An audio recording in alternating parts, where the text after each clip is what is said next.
In today's video, I'm going to teach you how to cancel a GoDaddy subscription. If you no longer need a product or service on your GoDaddy account, the cancellation process is fairly simple once you know where to look. I'll walk you through it clearly so you can follow along without confusion. To begin, open your GoDaddy account and sign in. Make sure you're using the correct account where the subscription is active, because if you have more than one account, the subscription may not appear in the one you're currently viewing. Once you're logged in, go to your profile area. This is where GoDaddy keeps your account settings, billing details, and subscription-related options. If you're not sure where it is, look for your profile icon or account menu, usually near the top of the page. From there, click on Renewals and Billing. This section is important because it gives you access to the products and services connected to your account, including anything that renews automatically. If your goal is to stop future charges, this is the place you need to be.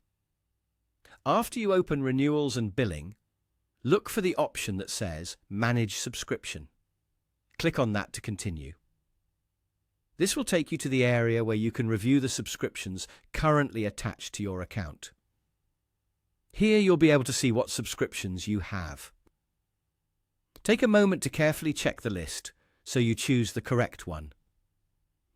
This is especially helpful if you have multiple domains, hosting plans, email services, or other GoDaddy products.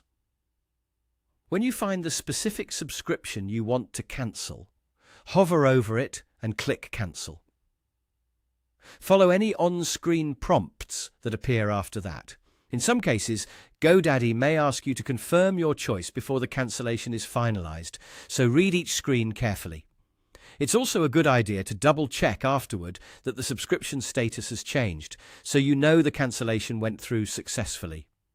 That can help you avoid unexpected renewals later. And that's it. Once you open your GoDaddy account, go to your profile, click Renewals and Billing, select Manage Subscription, and cancel the specific subscription you no longer want. If this video helped, you can replay the steps slowly and follow along inside your account to make the process even easier.